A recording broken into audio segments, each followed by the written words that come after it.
Every line of game code a man writes with his own hands eventually becomes the verdict at his own trial. He dies suddenly while fixing a bug, and wakes up inside the game world as its biggest bug. I figured that, as the game's developer, I could just kick back and enjoy this world without a care. But surprises never give you any warning. Even after crossing into the game, the system orders me to fix Jisokchin's bug. Fail, and my soul disappears character permanently deleted. Honestly, I don't take it seriously at first. I'm the game's designer, no way some little system can push me around. I hit decline without a second thought. That one click cranks the difficulty from normal to hard, and Jisokchin's wish completion drops from 50% all the way to 0. The moment it hits 0, the system kicks off a 10-second countdown. That nearly gives me a heart attack. I shout that I'll do the mission, and the system finally backs off, bumping the countdown from 10 seconds to 2 hours. Fine, if I'm doing this, I need to know the lore. Jisokchin, king of the gods, left behind 3 legends in the heavens. The first, absolute authority. Before his chains, no demon or spirit can move an inch. The second, devotion. 4 guardians are said to have followed him faithfully. The last, the impossible. On some ordinary, unremarkable day, he suddenly takes his own life. No one understands why Jisokchin does it, and the final words he leaves behind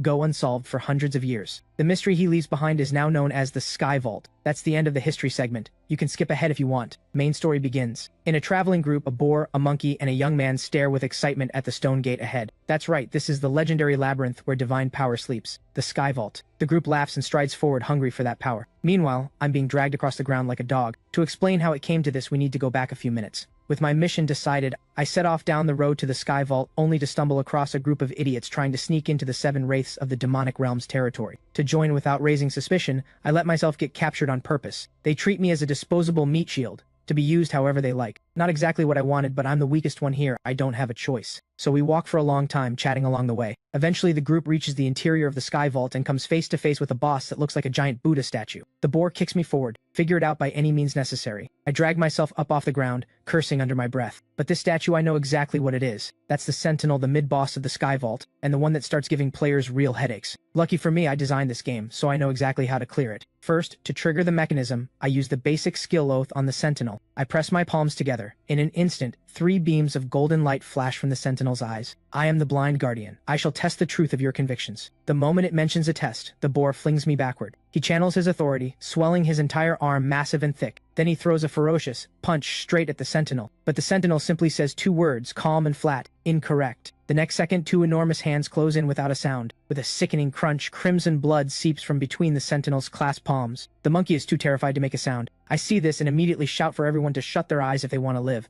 The monkey watches his companion get crushed and can't swallow it. He snatches up his staff and charges to attack. The result is exactly as predictable. 1 stomp, and the monkey drops dead on the spot. Then the Sentinel's left eye closes and its right eye opens. The young man urgently asks what that means. I tell him right away, it means don't you dare close your eyes. Before I can finish, the young man grabs the chain around my neck and hoists me into the air, locking his gaze onto the Sentinel's raised hand. Sure enough, it stops. The Sentinel slowly withdraws its blood-stained hand and speaks, "Correct." Seeing this, the young man finally starts to trust me, but almost immediately, his suspicion turns to curiosity. "You're strange. No divine power, no authority, no obvious connection to this place, yet you know where the Sky Vault is, and you know exactly what the trial demands. Who are you?" He gives his sword a casual wave in front of my face. Right then, the Sentinel opens both eyes at once. My gut drops. Damn it, explanations later. This thing is about to launch a cross-shaped area attack centered on itself. If you want to live, shut up and do what I say, understood? My sudden intensity catches him off guard. Cold sweat trickles down his face. Then start talking. 1 chance. Listen up. Both eyes open, area attack. Both eyes shut, area attack. 2 patterns, both hit wide. Just follow my lead. The young man shouts back his understanding. Suddenly, the Sentinel opens only its left eye.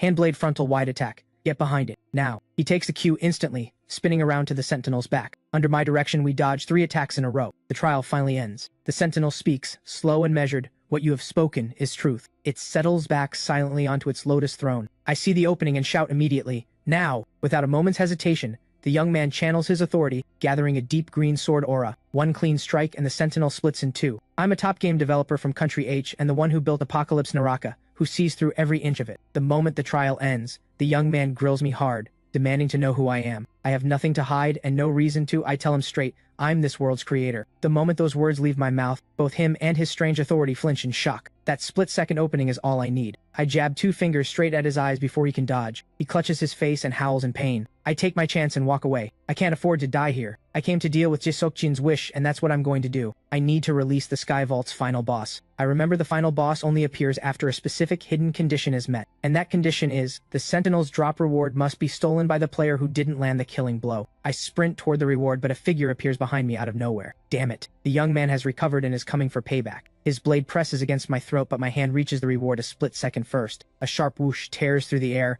and a dark crimson light erupts across the sky. Then a figure materializes from nothing. This is the Sky Vault's final boss, the Sword Wraith, eyes shut tight. The young man curses under his breath. Massive Wraith energy is building. What do we do now? I answer, completely unbothered. A plan? Don't need one. He panics. Are you serious? I can't hold that thing off alone. We're both going to die. Do something. I cut him off before he finishes. Didn't you say you wanted to see what I was up to? Well, this is it. Right then. The Sword Wraith swings. A clean, visible gash opens across both me and the young man. A second later, our bodies are cut in two. Ding. At level 1, with no gear and no skills, you have been defeated by the Sky Vault boss. Challenge quest forgotten. Existence complete. Reward, EXP maxed out. You have reached max level. Achieved in a single attempt. Hidden condition return of the ancient god unlocked. Blessed by the forgotten god, all nearby characters are revived. Additionally, the physical vessel of the ancient god Jae-Seokhyun has been reforged. Though player characters in Apocalypse Naraka are ordinary souls of the divine realm, meeting a specific hidden condition for the first time can awaken them as Jae-Seokhyun's vessel. Jae-Seokhyun, the world's most powerful god and king of gods, is a being destined by prophecy to die in the most wretched of circumstances. A body with peak stats, sealed away in an ancient temple, and the jaw-dropping prize buried inside this nightmare of a secret quest. Since I designed it, of course I know. If someone dies and still has a wish, it has to be resurrection. He had the entire heavens. So why take his own life? He must be beating his chest right now. I never should have done it. Am I right, Ji-Seokjin?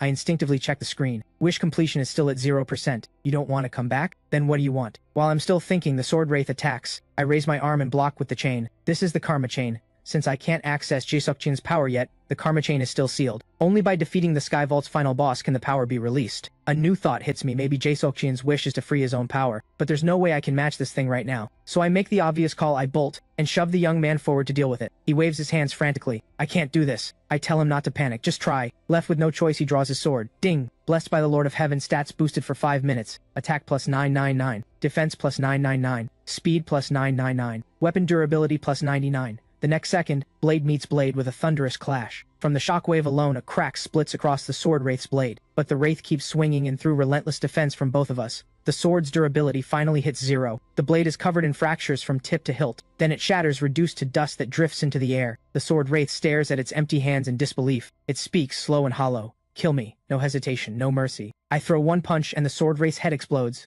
With the boss down, the Karma Chain breaks free from its seal. The Sky Vault quest is complete. If I remember right, the next mission should be the Righteous Sacrifice. Time to go pay the 4 heavenly kings a visit. Behind me, the young man stares quietly at my back. His mind races with disbelief. A lotus and golden chains, it really is him. The Lord of Heaven, Jae-Seokjin. Long ago the heavens were divided, the demonic realm, domain of demon gods, and the divine realm, home of celestial gods. The two factions despised each other, and war never stopped. The endless conflict left the divine realm devastated and barren. To end the war, Jae-Seokjin trained 4 disciples, the 4 heavenly kings, Damun, Kwangmok, Jiguk, and Jungjang, the 4 most powerful celestial gods, sworn to protect the divine realm. Jae-Seokjin split the jade token, the key item for the final battle, into 4 pieces, gave one to each of the 4 heavenly kings, and then took his own life. From that day forward, the kingdoms under each heavenly king went to war against the others, all fighting to collect the jade tokens. That is the backstory of Apocalypse Naraka, following the game's plot, gathering all 4 jade tokens, defeating the final boss, and ending the war. That's probably Jae-Seokjin's true wish. And that couldn't be simpler. I'm playing as Jae-Seokjin, the most broken, overpowered character in the entire game.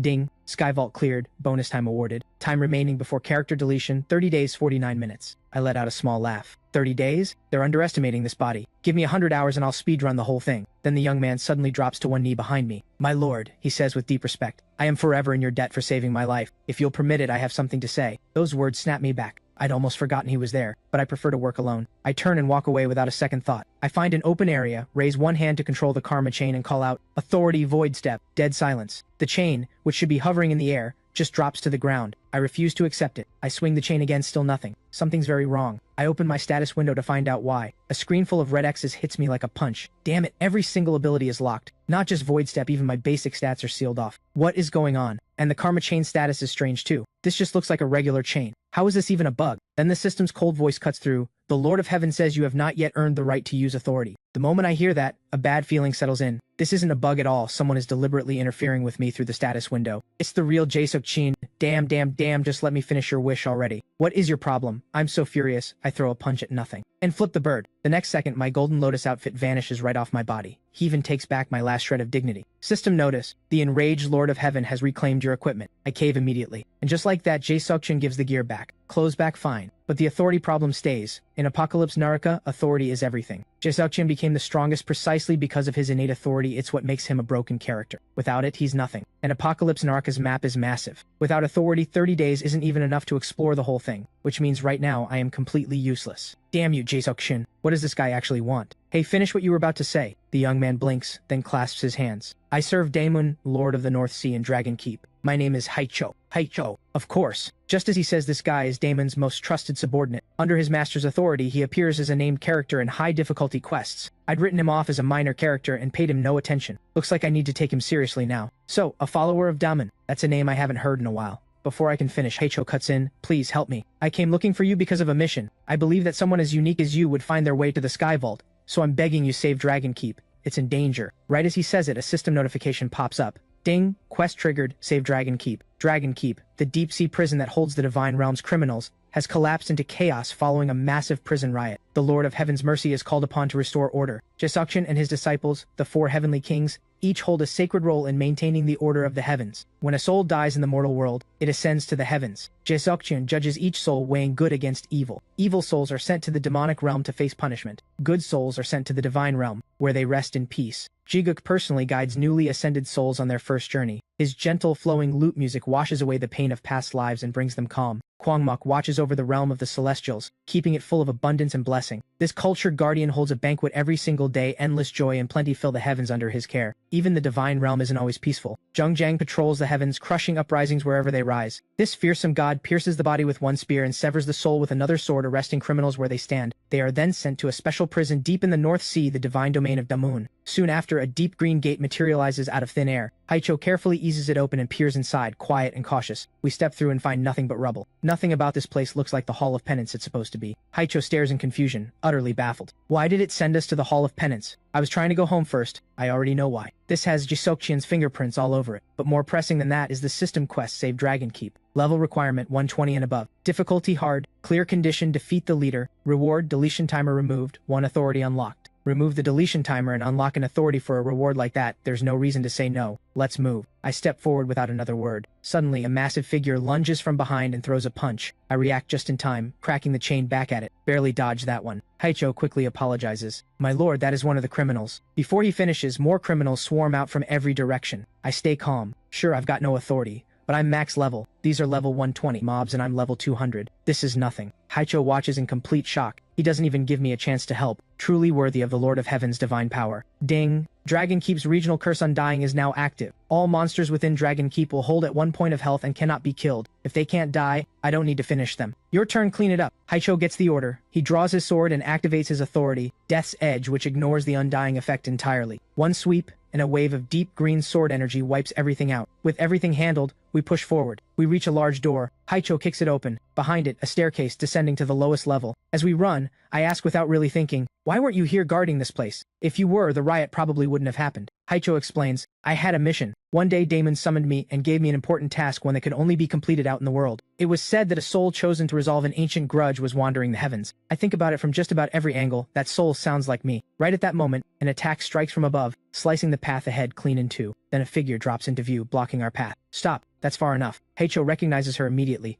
Churon. Churon is another one of Damon's top officers, where Haicho's Death's Edge executes criminals by overpowering the body. Churon's authority dominates the mind. Churon, why are you blocking us? We're both wardens of Dragon Keep. Or don't tell me you've already handled everything. Churon says nothing. She slowly raises her weapon. Her whip cracks and every dominated criminal surges toward us at once. Haicho snarls under his breath. Damn traitor. He activates Death's Edge, transforming himself into a vengeful wraith. Every criminal in front of him drops in an instant. I see where this is going and snap the karma chain out, pulling him back before he goes further. But rage is taken over. Haicho uses the chain as a pivot point and launches himself straight at Churon. The next second, a barrier flares up around Churon. The rebound sends Haicho flying back completely off guard. I whip the chain out and yank him back. I get a proper look at that barrier. That's Daemon's Iron Mantle, a cursed shield. There's no way we're breaking through that with what we've got. Churon gives a thin smile. Quite knowledgeable, but it's too soon to be surprised. Form up. The moment she says it, 6 figures materialize from nothing. Authority-activated hexagram, a wide-range instant kill ability. She's using Damon's own authority. Haisho's jaw drops. Impossible. There's no way an ordinary celestial god could replicate my master's authority. Then a dark thought cuts through him. What did you do to Damun? Churon smiles, slow and wicked. You're sharper than you look. Those words send Haisho over the edge. He lunges to tear her apart. But the next second, the hexagram blazes with light and Haisho dissolves into a mist of blood. Ding. Authority detected within barrier range. Immediate execution carried out. That damage is insane. Even I might not survive a direct hit from that. Churon speaks almost bored. That's always been his problem. Smart enough, but too stubborn, too naive, he never had what it takes. So then what about you?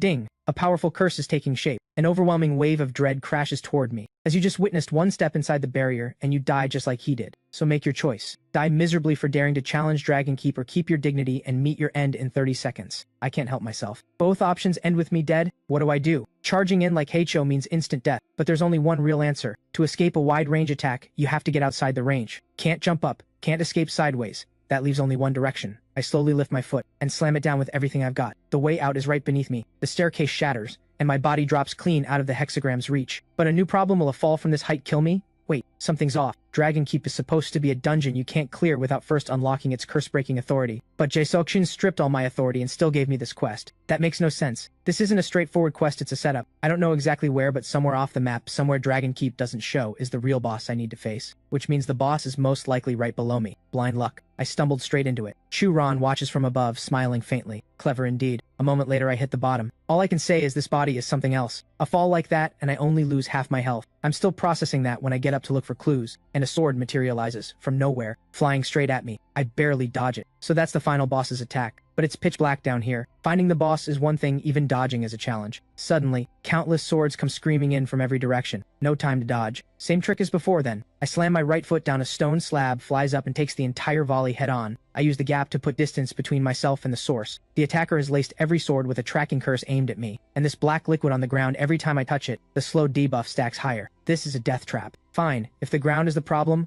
I'll fight in the air. I swing the karma chain out, hook a pillar, and use the momentum to pull myself behind it. The pillar takes the next volley clean. I repeat it over and over until every pillar around me has been torn loose. They pile together into a solid fortress. Well, solid might be generous, because the biggest weakness of any tracking authority is line of sight. Block the view and the authority can't fire. So if this thing wants to hit me, it has to climb to the top of this fortress. And up there, it'll have nowhere to run. A moment later, a figure enters my sight. One look and my heart stops. That's Damon. No time to think. I leap, wrap the karma chain around my fist, and drive it into him with everything I have. Damon can't dodge in time. His body rockets backward hundreds of meters like a cannonball. It takes a long moment before he slowly rises. So, you came after all. I press the advantage mind racing. That's not the real Damon, it's a puppet. That's not how a heavenly king carries himself. That's an imitation of how he looked back when he was still a disciple. But whatever it is, that thing is the hidden boss. Simple enough. I throw another punch. The next second, Damon vanishes. He reappears right behind me, bow already drawn to full tension. Multiple authorities activated void step, tracking arrow. I don't flinch. I snap the karma chain back at him. The chain connects perfectly,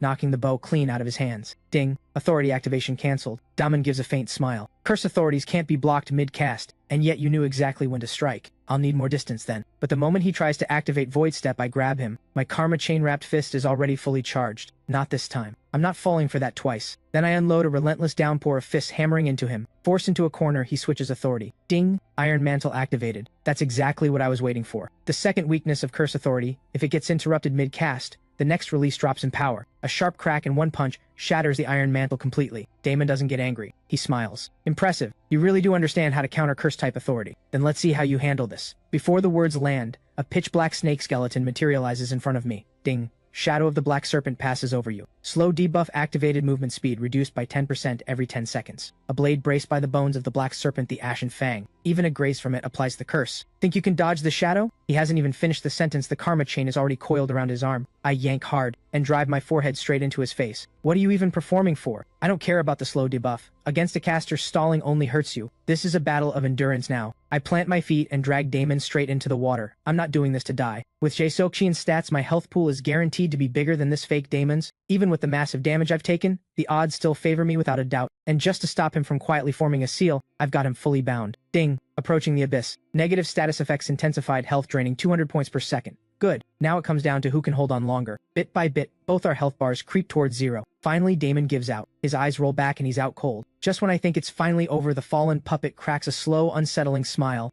A voice rings out, qualified. The moment the word fades, black mist surges and swallows me whole. When I open my eyes again, I'm back on the shore as if nothing ever happened. Wait, the pillars that crumbled just moments ago are completely restored. Was all of that just an illusion? Suddenly, a spirit flame flickers to life before me. Then a second, a third. They seem to be guiding me forward. Something about this screams boss second phase, but I have no choice. I press on. A moment later, I reach the end. Ding. You have arrived at the deepest entrance of Dragon Keep. A ghostly voice rings out of nowhere and makes me jump. This is reality. I look down and there in the water, Damon's reflection stares back at me. Glad to meet you, chosen soul. Congratulations on passing the trial. I'm in a bit of a bind, so this is the only way I could appear, but isn't it nice to have a pleasant chat like this? At those words, fury surges through me. Are you kidding me? I came to Dragon Keep because I heard it was in crisis. Your men were slaughtering each other. I never even caught a glimpse of the so-called Lord before being thrown into a trial. Were you trying to kill me? Damon simply smiles. Come now, let's head inside. There's no rush, we can talk as we go. Dragon Keep is indeed in crisis, and to save it, there is something you must take care of. But before we get to that, there's something you need to know, though I suspect you've already encountered it. At those words, I already know. It's that damn wish of Jisokchin's again. Yes, the curse the Lord placed on you. It is the reason I find myself in this sorry state, and the reason you are here. Long ago, in an ancient celestial realm before gods or demons ever existed, I was a black dragon and I had grown weary of drifting aimlessly through the sky. Then one day, I discovered a strange light, the very origin of the celestial realm. At first there were many such lights, but one by one, they began to vanish, until only one remained. And when that final light disappeared, blood was spilled in the celestial realm for the very first time. It was a battle between two celestials, a brother and a sister. The sister drove a blade into her brother,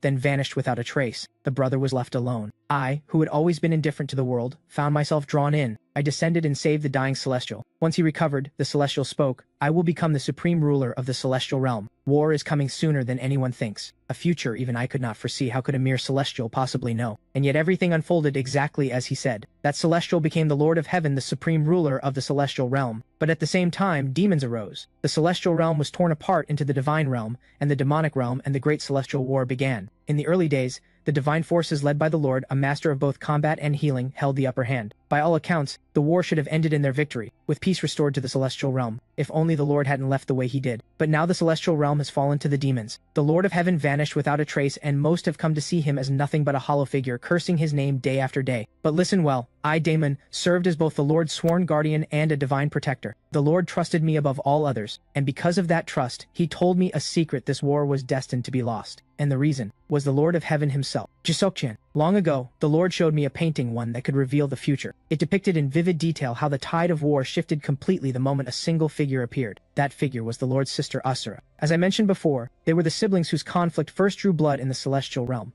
Asura, who had stabbed her own brother with her own hands, then willingly walked into the demonic realm, that land of death, and disappeared. She then gathered wicked souls and launched a surprise attack on the divine realm, igniting the war. Jisokchin named them demons and met them head-on. And so began the great celestial war, the war that would change the fate of the celestial realm forever. And then came what the painting showed, something that defied all reason. The Lord of Heaven betrayed his own side and joined Asura in destroying the divine realm. It was only when the Lord told me himself that I understood the true reason. The vassal contract. At those words it all clicks. The contract is a basic skill in Apocalypse Naraka, a simple ability used to interact with objects. But when leveled up, it unlocks a special function. The vassal contract. The relationship between a lord and their vassal is one of pure transaction and binding terms. The lord lends their power to the vassal, and in exchange, the vassal must obey 3 absolute rules. Rule 1, never disobey orders. Rule 2, always offer a portion of any reward received. And Rule 3, never kill your own lord. Oh no, I think I'm the one who designed all of this. Back when I was alive, my assistant once pointed out a concern that the contract system might throw off the balance of power, but I didn't think much of it. I had too much on my plate, so I brushed it off with a few vague words and moved on. Damn it. I never imagined it would spiral into something this catastrophic. When the deadline hit, I completely botched the settings for Apocalypse Naraka's final bosses, Asura and Jisokchin. In the lore, Jisokchin loved his sister Asura deeply, so he willingly became her vassal and was betrayed. Damn it, I meant to fix it later, but I died before I ever got the chance. This is a disaster. It's a fundamental flaw in the system. There's no way to fix it at the source. Damon looks completely baffled. Hey, why did you suddenly stop? Keep walking. Right, the Lord gave me 2 orders. The first was to summon a worthy soul to take on the Lord's duties. That soul is you. As the price for a summoning that crossed through time and space, I exhausted every last drop of my power. I lost my physical form and was sealed inside the pearl. The second order was to awaken a new authority within you, the new Lord of Heaven. That leaves me completely confused. Jisokchin already had so many authorities, why would a new one be needed? Daman doesn't know either. He only offers one line. I trust that the Lord's choice carries a deeper meaning, that is all. A moment later I reach the deepest chamber of the palace and there I see Daman, sealed within the pearl. Do you remember the mission, soul? To punish the one who brought Dragon Keep to ruin. That's right, that one is me. So please destroy me, and then receive the gift the Lord has prepared. I freeze for a moment, then unleash the karma chain. The pearl shatters,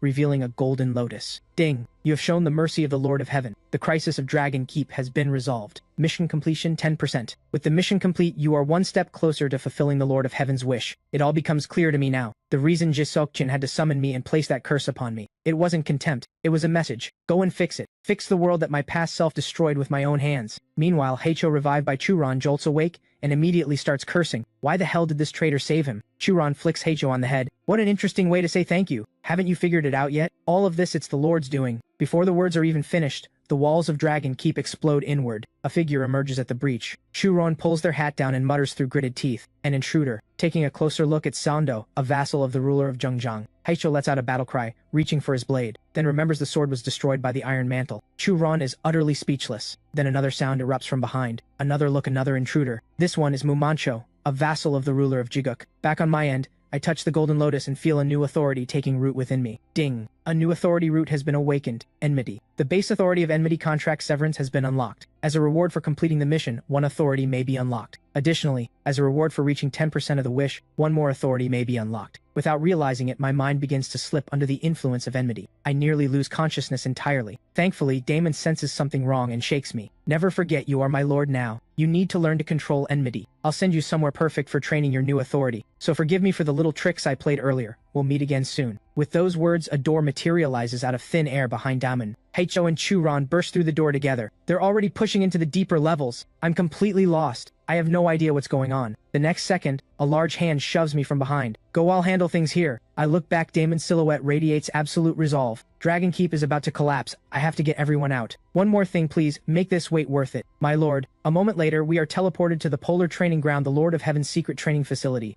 Everyone's mood is at rock bottom, especially Heicho, but Churon stays composed. My lord, our contract with the Lord has not yet been dissolved. He must be safe, so we must do what needs to be done. I assume the Lord has already granted you a new authority route? I think it over quietly. Yeah, that's right. Getting a new skill doesn't mean the hard part is over. If it were a skill I already knew, that would be one thing, but this authority wasn't created by me. It was created by the real Jisukchin. With enemies watching our every move, going in blind without testing this authority could land us in serious danger again. Hold on, let me get ready first. The moment I say that, Churon holds up 3 fingers. Then please be quick. This subspace can only hold for 3 days. After that, we will be teleported to a random location in the celestial realm. That catches me off guard. Why random? Can't Heicho just open a portal? Churon shakes their head. Heicho can only connect to locations within Dragon Keep, and Dragon Keep has already collapsed. The Lord told us to trust in you without question. So for the sake of his orders and our own survival, I will do everything in my power to help you master your new authority. With that, Churon cracks a long whip across Heicho. In an instant, Heicho's mind is seized. You may use this training dummy to practice. I'm at a loss for words. I genuinely cannot tell if these two are friends or enemies. After that little incident, it's time to make a choice. I've been given 2 points to spend. Option 1.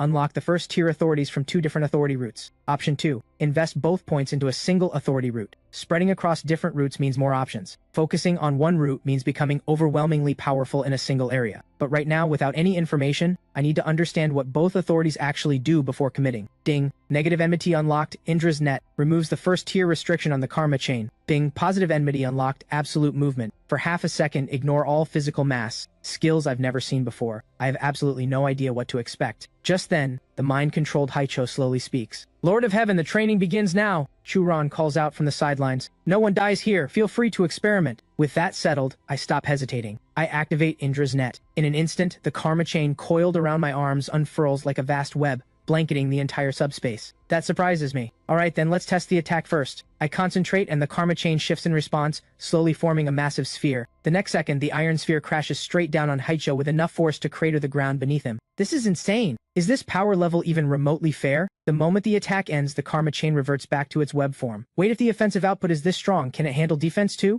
I focus again and the karma chain instantly erects a towering wall. Seeing this, I finally understand. Negative enmity, first tier authority Indra's net. Even without conscious effort, the karma chain reads my intent and acts on its own. The first tier unlocks 2 forms. the wall, and the sphere. It seems more forms unlock as the tier advances. If I fully master Indra's net and gain free control over the karma chain, I won't just handle one opponent, I could take on an entire army alone. According to the original design, the karma chain was a balanced weapon capable of converting damage taken into healing through its authority. It also came with a range of support authorities. But the karma chain reforged by Jae-Seok is different. The healing is gone, replaced by a massive surge in raw destructive power. This is perfect. No matter what it takes, I will master this and use it to end Asura. Meanwhile, Haicho, struck by the karma chain, slowly regains consciousness with no idea what just happened. But Churon cracks the whip again, and Haicho is reduced to a puppet once more. And so, Jae-Seokchun's grueling training begins. In Apocalypse Naraka, there are 4 wonders that represent the divine realm: the Pagoda of Damun, the Volcano of Jungjang, the Canyon of Kwangmok, and the Sacred Tree of Jiguk. The sacred sandalwood of Jiguk,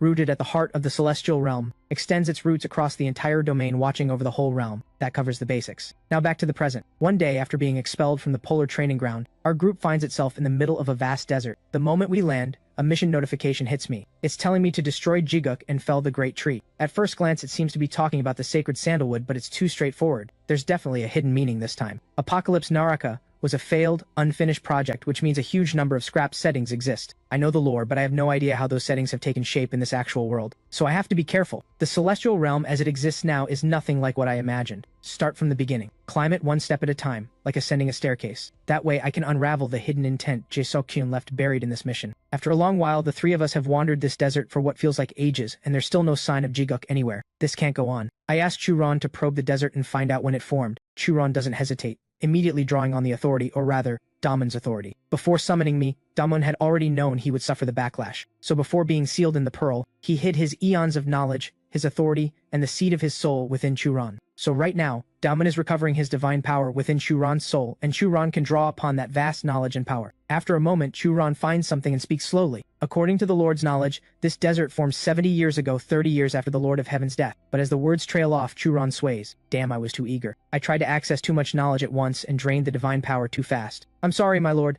I should have followed your instructions. It's fine. I have a rough idea now. Let's keep moving. Suddenly, Heicho points at something ahead. Is it just me, or is there something over there? I squint, and there does seem to be something. A red dot, or maybe a line. And whatever it is, it's moving. All 3 of us realize it at the same moment. Wait, that could be a traveler. We can ask for directions. We break into a run. We pour water into the man's mouth, then drag him into the shade. Rescue complete. Only after saving him do I notice this man is wearing the uniform of Zhongjang's forces. Haicho immediately reaches for his weapon, ready to cut down the traitor. But Chu Ran sends him flying with a single punch. A system window appears. This man's name is Bunhwa, an opportunist soldier of Zhongjang. We're travelers on a mission to Jiguk. This desert is far wider than anything we knew about. What's going on? Bunhwa is silent for a long moment before finally speaking. Let me ask you something first. Are you with Jiguk? Jiguk and Zhongjang are at war. If you agree to assist Zhongjang, I'll tell you everything. By now I have a solid grasp of the overall situation in the Divine Realm. After the one known as Jae-Seok, the center of it all disappeared. The 4 kingdoms ruled by the heavenly kings each went their separate ways. The kingdom of Daemon, its king gone, its function lost. The kingdom of Kwangmok sealed behind an infinite barrier that will never fall, cutting off all contact with the outside. The kingdom of Jiguk still fighting as the heart of the divine realm against the demonic realm. And the kingdom of Zhongjang, which abandoned its identity and allied with the demonic realm. Because Zhongjang's forces attack all other kingdoms without discrimination, their reputation is utterly ruined. Just like Heicho, who's cursing non-stop right now. Bunhwa smiles faintly. By the looks of you, you're stragglers from Daman. Since Dragon Keep has fallen, you've got nowhere left to go. Kwangmok is sealed.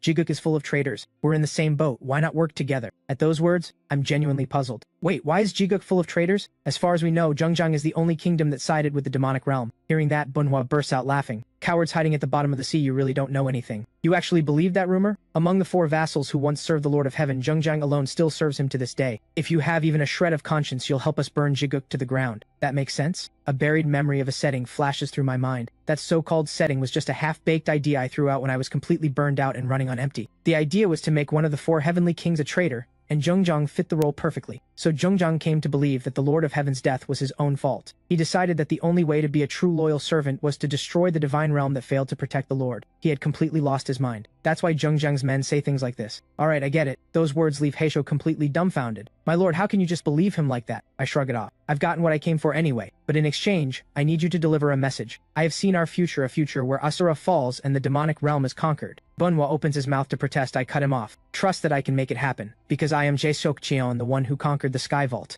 Bunhwa goes still. Then he lets out a cold snort. Do you have any idea how many people I've heard say exactly that? I say nothing. Instead, I reach into my pocket and produce a jade token. This was found inside a chest in the polar training ground, hiding it there to pass to me through this exact moment. Classic Daman. The instant Bunhwa lays eyes on the quarter jade token, his entire body freezes in shock. How is this possible? Was it not a lie? Is that actually real? I answer slowly. That's right, so accept it and hand it over. I will burn Jiguk down myself. All you need to do is go back to Zhengzheng and deliver one message. We'll meet again soon. Bunhua slowly lowers his head. A tear slides down the corner of his eye. He answers with a quiet yes. Before leaving, Bunhua warns us the desert keeps expanding because of the sacred sandalwood. It's constantly draining all the life energy from the surrounding area. But when pressed on it, Jiguk simply keeps saying they don't know. It's all an act as if the entire kingdom has collectively forgotten everything. That's why burning it down is the only option left. Collectively forgotten everything? At those words, something clicks. I tell Heicho and Churan to get ready to infiltrate. There's something I need to verify on the inside. A few days later, following Bunhua's directions, we finally reach Jiguk. But one thing catches my attention for some reason. Men and women are separated here. Heicho is relieved to be moving with me. Churan looks confused. What are you talking about? Why is it only you going underground, my lord? Before Heicho can even react, two figures appear and drag him toward the underground entrance. Churan and I split up heading for the residential district and the central area respectively, and so Heicho descends underground. Churan heads into the residential district, the Grand Rainforest. I follow a guide soldier toward the royal palace. Before parting ways, I tell them to complete their tasks and then regroup at Leaf Square in the residential district. It's a place where all residents of Jiguk can gather freely. No matter how quietly we talk, no one will think twice about it. Of course, my situation heading straight for the center turns out to be a bit different, because right now, a massive iron hammer is pressed against the back of my skull. Are you really the one who conquered the Sky Vault? Prove it. Pass the test first. Meanwhile, Churon enters the residential district and is stopped by the guardian, Eondu. An icy question, pale skin, and a faint damp scent drifting through the air. You're a refugee from Daman, aren't you? Every other refugee we've had is a resident of Jiguk. Someone coming from Daman, that's a first. Actually, we can't even be sure you're a real refugee. After all, the only souls in Daman were prisoners and wardens. Churon panics and quickly responds. I really am a refugee. Jiguk knows Dragon Keep has collapsed, you've heard the news. Whether I was a warden or a prisoner, the fact that I've lost my home doesn't change. And Daman, just like Jiguk, was a place that fulfilled its duty and protected the divine realm. For the sake of that shared bond, please let me through. Eondu smiles faintly. That may be so, but the question is whether a warden of Damun truly qualifies as a refugee. In other words, if you can prove you're a refugee, the problem is solved. She snaps her fingers. In an instant, several figures materialize on the tree trunks. We'll test what's in your heart in the most elegant way possible. Churan blinks. No negotiation? None needed. You prove it through action. And so Churan is pulled into an arm wrestling match. Seeing Churan struggling, I speak up to offer some encouragement. Because I find you rather adorable. If you win, I'll tell you anything you want to know. How does that sound? At those words, Churan's brow furrows slightly. A quiet thought. Maybe I can get some key information from her. If I search Damon's knowledge with specific terms, it won't drain nearly as much divine power. In that case, don't hold it against me. With that, Churan opens a third eye. At the same moment, on my end, Mumancho launches the test without warning, swinging the great hammer straight at me. The attack range is enormous. There's almost no way to dodge it, so I don't even try. Or rather, there's no need to. A thunderous crash rings out, the ground tears apart in the hammer's wake. The sheer force of it speaks for itself. Yet when the dust clears, I'm still standing exactly where I was. Not a scratch on me. On the inside though, I'm cursing myself. That actually hurt. Something about Mumancho's setting is completely different from what I remember. I clearly remember the original Mumancho was a mid-level NPC at level 35, always too scared to act and constantly passing missions off to players. And now this thing hits like a level 135 boss. Is this a joke?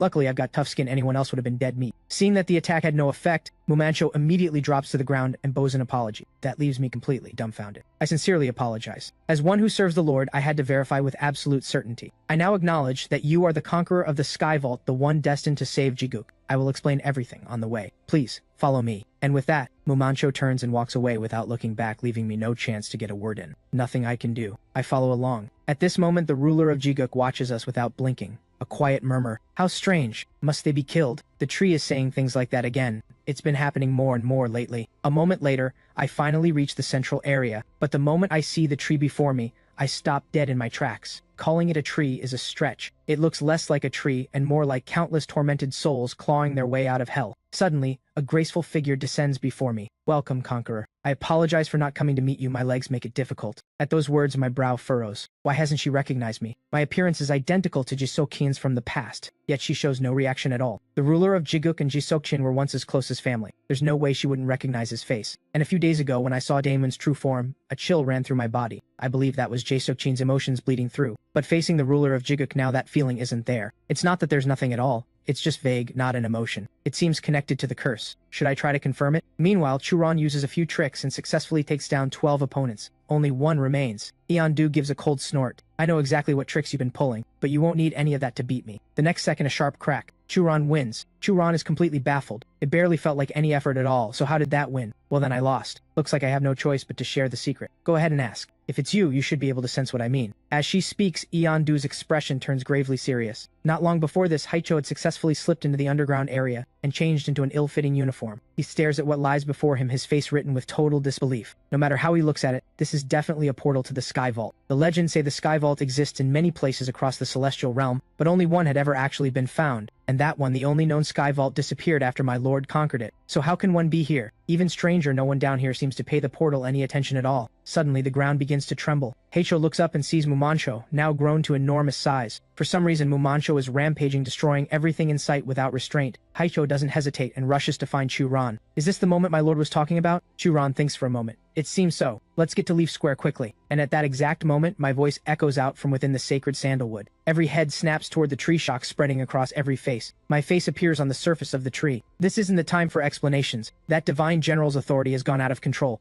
Get the situation under control first. Churon, use your authority to seize the minds of all the residents. Keep order. Haicho and the other divine general inform the soldiers of what's happening. Now, after setting everything in motion, I cough up a mouthful of blood. Damn it! I curse under my breath. I slipped up. I never thought that system would actually kick in. Soul Force is a stat in Apocalypse Naraka that resists all kinds of abnormal conditions, except against heavenly king-tier beings like Daemon. Under normal conditions, Churon's mind control authority deals 100% Soul Force damage, Haicho's deals 70, and mine deals 200. The outcome shifts depending on how much Soul Force the target has left. And just moments ago, Mumancho's Soul Force hit 0. She probably took a heavy blow when her attack failed to hurt me, and that anxiety has been steadily draining her Soul Force. But I didn't pay it any mind at the time. My focus was entirely on the ruler of Jiguk. After all, the Soul Force system had been scrapped during the planning phase. Rather than watching Mumancho, I wanted to test something, whether the ruler of Jiguk would recognize me. Even without recognition, the ruler of Jiguk is still a vassal of Jesokjian, and vassals cannot defy their lord's commands. I am your eternal lord, Jesokjian. The moment those words leave my mouth, the ruler of Jiguk freezes, and in the next instant she drives the branches of the sacred sandalwood straight through my body and swallows me whole. That's where it all went wrong. Our vassal contract had been severed. I suspected it might be fake, but I never expected the contract itself to be completely gone. Mumancho, who witnessed everything, had her last mental defenses shattered, feeding the anxiety already tearing through her. Her soul force drops to 0 in an instant. She enters berserk state.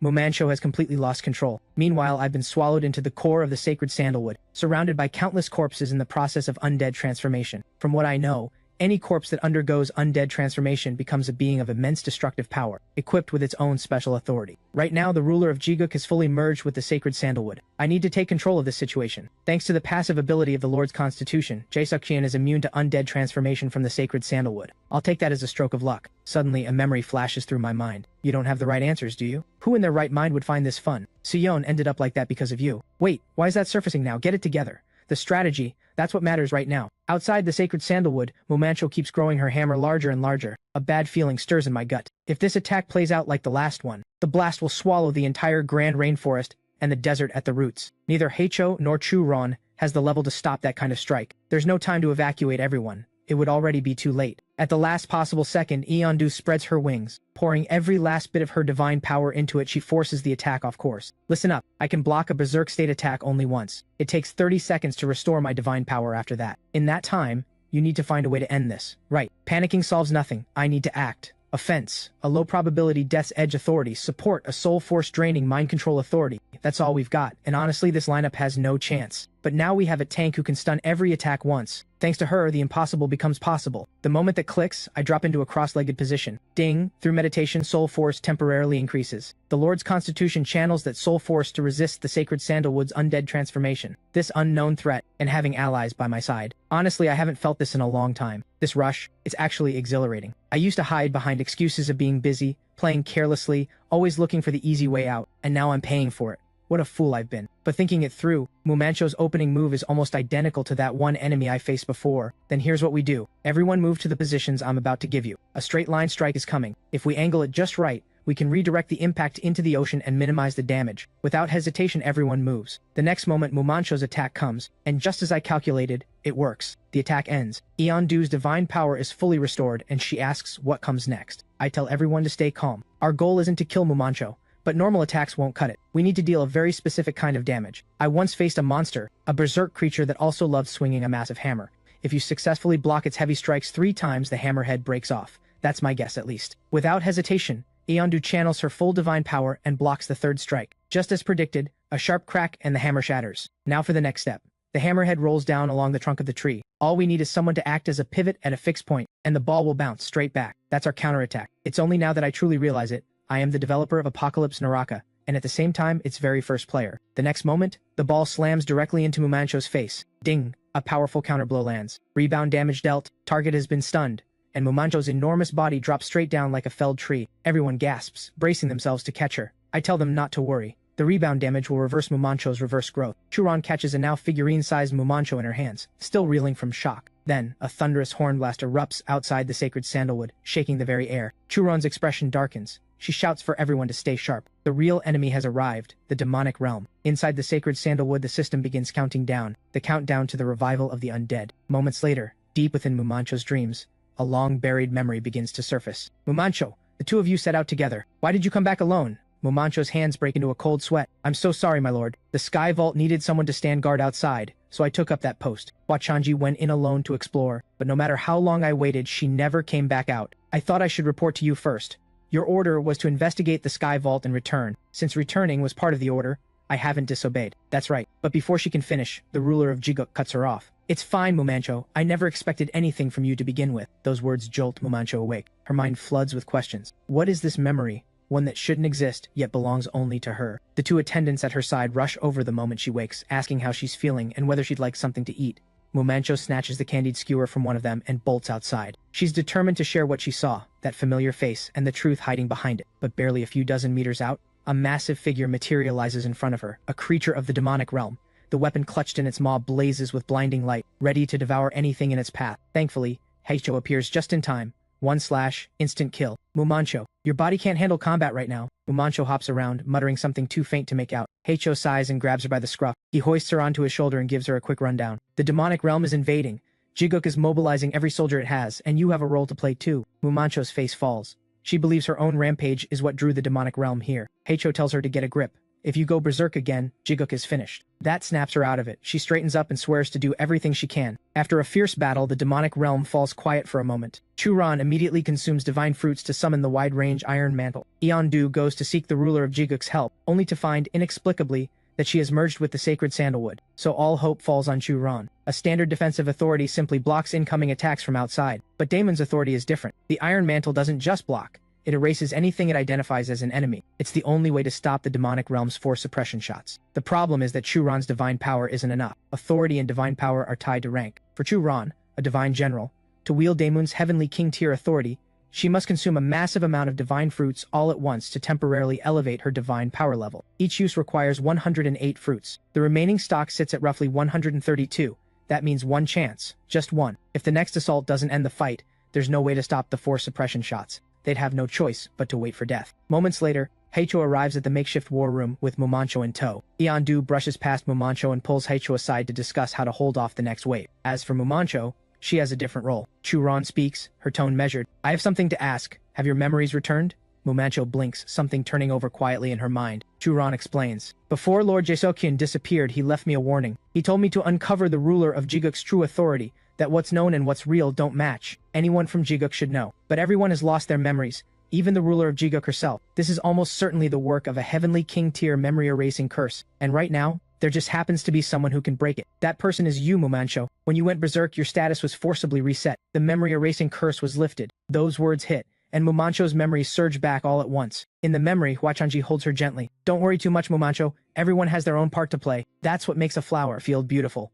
If every flower were the same color, you'd grow tired of it. So stop blaming yourself. Go find your own color, your own fragrance. The memory fades. A tear traces down the corner of Mumancho's eye. Yes, Lord Jaesokyun was right. I remember now. I remember how to end this fight. Meanwhile, I'm still deep inside the sacred sandalwood, holding off the undead soldiers. Honestly, these undead soldiers are no real threat to a lord of heaven like me. A single thought is all it takes. They drop in an instant. But right now, the inside of the sacred sandalwood is a hollow void. If every undead soldier in here dies, the moment my soul force runs out, I'll undergo undead transformation and be expelled. So I keep just enough of them alive to hold my ground. And with that covered, I turned my full attention to finding the vassal soul hidden somewhere inside this tree. Not the imitation, the real ruler of Jiguk. Outside the sacred sandalwood, Eondu gathers everyone together at Churan's request. Churan says she's acting on someone else's instructions, then reaches into her cloak. A miniature Mumancho pops out. That's right, I'm the one who asked. People of Jiguk, I have a question for all of you. Do you know what an undead soldier is? Blank stares all around. Then someone from the crowd calls out, I couldn't quite catch that.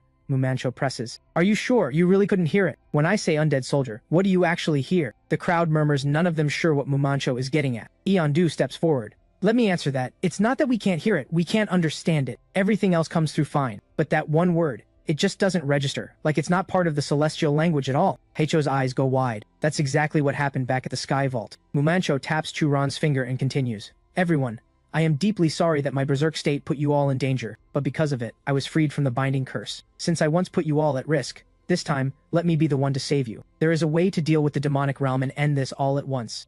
It's our Lord's true authority, harmony. Harmony is the power to merge different things into one. Our Lord's harmony can fuse any existing force. As his vassal, I can access a portion of that authority. If I harmonize my power with the head warden's heavenly king tier authority, that alone will be enough to end this war. Eondu's eyes go wide. That makes perfect sense. She wastes no time, ordering everyone to get ready immediately. Moments later, the demonic realm launches its calculated assault on Jiguk once more. But in the very next second, a strange green shield sweeps across the battlefield. Every enemy it touches is erased from existence in an instant. This is the combined technique of Churan and Mumancho. The Iron Mantle, enhanced through harmony, doubles in range, and cuts its cost in half. With one sweep, every last invader is wiped out. On the other side, after a long search, I finally reach the uppermost layer inside the sacred sandalwood. Its core, its heart. I raise my trembling hands. Yes, it's the same feeling as back then.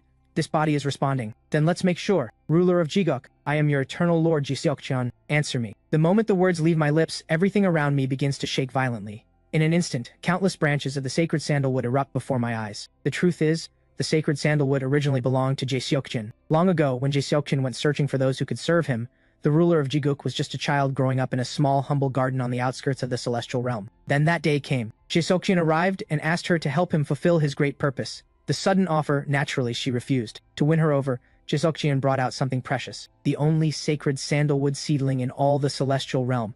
The moment she heard it was a sacred tree, she didn't hesitate. She accepted Jiseokchan's offer. And so, with Jiseokchan at the center, the three of them became family. The ruler of Jiguk always called Jiseokchan father, a bond that played a huge role in cementing the ties among the four heavenly kings. That was the design, but I never thought deeply about it afterward. The sacred sandalwood is actually rejecting its former owner. No, it's the real ruler of Jiguk who's rejecting Jiseokchan, and Jiseokchan wanted to destroy the sacred sandalwood. It mirrors all too closely the unresolved tensions between a leader and those who served under them. I speak again, this time as her lord. Will you tell me everything? On the other side, having driven back the demonic realm, everyone basks in the joy of victory. But the battle left Jiguk with devastating losses. The sacred sandalwood has no fruits or herbs left to harvest. Once the chaos settles, the group decides to head to the royal palace of Jiguk to search for Lord Jiseokchan. Eondu agrees, but only under her supervision. Churan accepts the terms and assures her they will act with proper conduct. Suddenly, Mumancho, now free of the reverse growth debuff, steps in front of them both. She has serious doubts about Lord Jiseokchan's group and what they're really after. Heicho flares up, questioning people they just fought alongside. Churan holds him back. We have to find him. Only when he returns can everything be explained. Before she can finish, the ground begins to shake violently again. No, not the ground. The sacred sandalwood. Every head turns toward it at once. An undead soldier emerges from within, wearing a face that looks exactly like mine. Everyone freezes. How could Lord Jiseokchan have undergone undead transformation? Mumancho already has her hammer raised, ready to fight, but in the next second, another figure steps out from the sacred sandalwood. That person is me. Wait, stay as you are.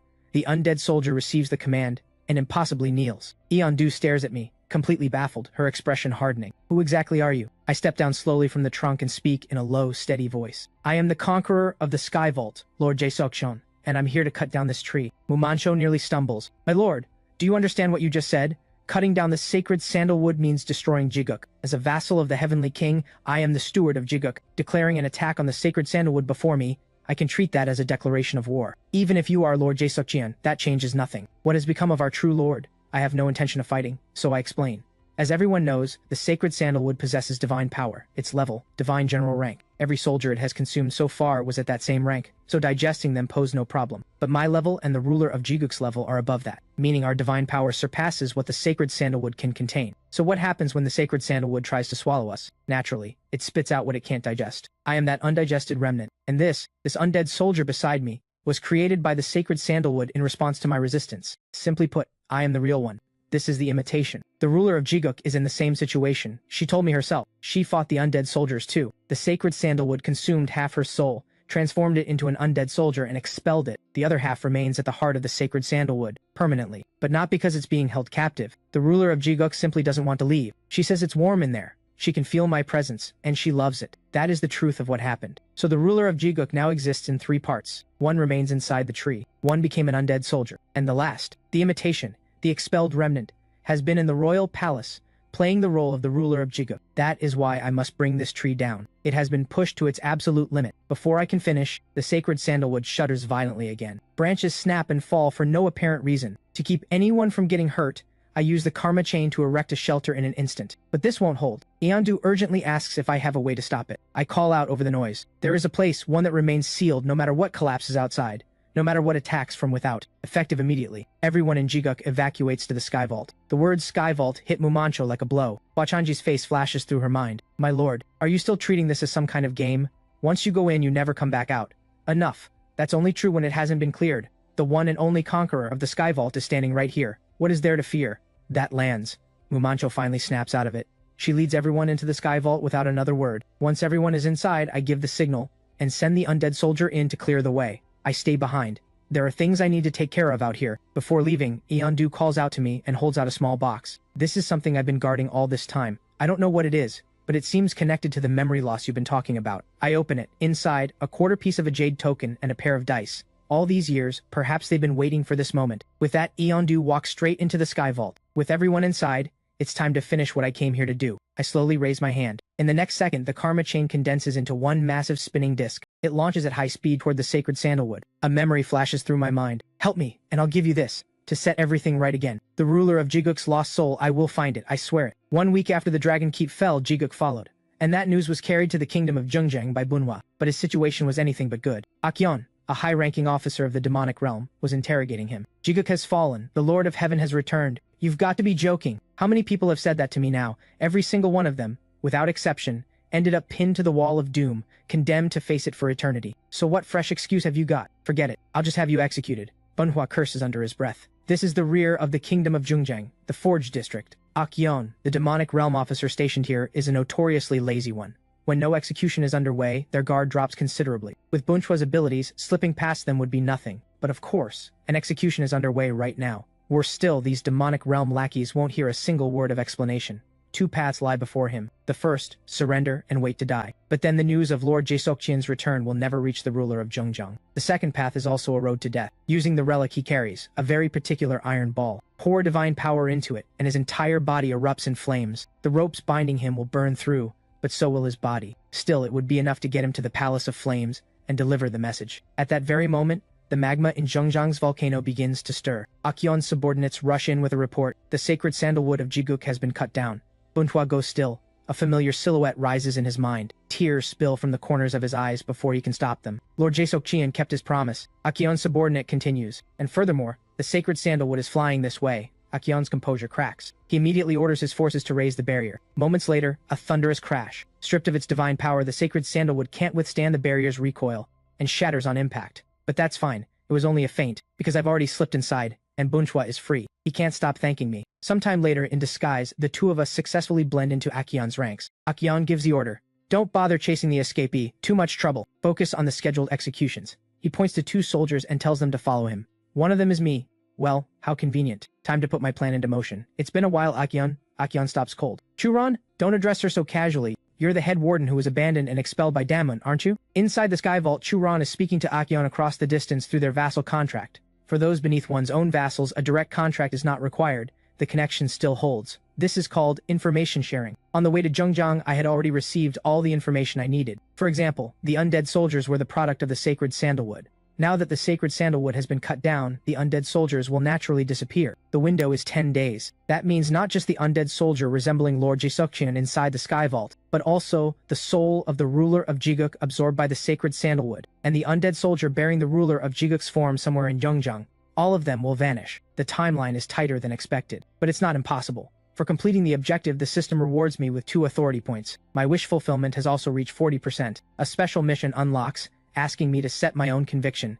If I fulfill it, not only will my wish fulfillment rise, but I will also encounter a special soul that has been waiting for my arrival. Maybe I could enter something easy to fulfill. But all of this, every bit of it, started because of me. So my answer was this: I will bring the ruler of Jigok back to life. The memory ends. Back to the present. Everything about you, I already learned it all back in the Dragon Keep. You broke out and joined the demonic realm, all to break your curse, didn't you? That curse, I can lift it for you. Work with me. Just then, a subordinate rushes over with a report. Sir, it seems a spy slipped in during the attack. Akion answers coldly. Call off the search, no one got in. The subordinate doesn't understand, but obeys. Good, the plan is working. Akion pulls me into a secluded corner. He summons a volley of arrows and launches them at me. Completely useless. One swift grapple and I have him pinned to the ground. You're not Churan. I knew it. Who are you? Before he can get another word out, another figure steps forward.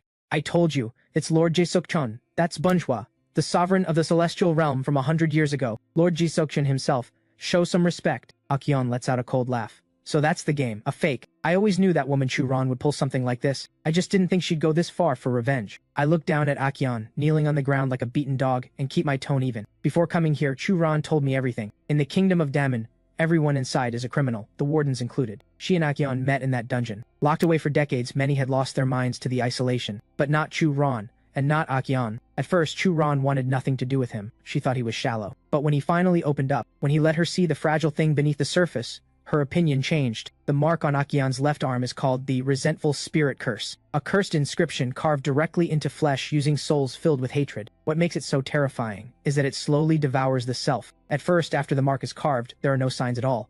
But at some point, it begins to grow, feeding on its host. If the curse goes unfed, in the end, it will consume the host entirely. As it happened, Churan had an interest in curse techniques at the time, and recognized the mark immediately. But her reaction gave her away, and Akion noticed. He demanded to know, in no uncertain terms, if she could break the curse. Churan couldn't, so she quickly tried to step back. Seeing her flinch like that, Akion felt a flash of guilt. He'd just threatened someone who looked so helpless, so he threatened her differently. If she told anyone what she'd seen, he'd haunt her for the rest of her life as a resentful spirit. Churan broke into a cold sweat and agreed without hesitation. After that, the two of them threw themselves into studying and sat for Damon's examination. They both passed with perfect scores, and became Damon's vassals, serving as head wardens. But only days after earning that title, Akion was expelled. He had broken into Damon's sacred library. The one who caught him was Heicho, who was still a prison guard at the time. So Akion was thrown back behind bars. And then, 4 years ago, amid a prison uprising, he vanished into the northern sea with the other inmates, never to be heard from again. I had wondered where he ended up after that escape. Turns out he clawed his way to Zhengjiang and pledged himself to the demonic realm. But you chose the wrong side. The demonic realm deals in authority. They have no answer for the resentful spirit curse. That breaks him. He summons his authority again, and throws everything he has at me, even at the risk of shattering his own arm. But the moment it touches me, it vanishes. As if it never existed. As if it was never there at all. Of course, because I am your lord. That is why. A head warden is a vassal of Daman, and Daman was always a vassal of Jae-Sokchinon. So Akion cannot raise a hand against me. His lord's lord, Akion can't accept it. You're joking! Daman is dead! Bunhwa steps in front of the increasingly frantic Akion. We already told you. This is Lord Jisokchon himself. He came here in person to restore Zhengjiang's honor. Show some respect. Akion's brow knots. He still can't bring himself to believe what's happening right in front of him. You're Akion, yes? Don't look so defeated. I mean every word. I genuinely want to make a deal with you. My name may have been forgotten. To you, perhaps it's nothing but a joke.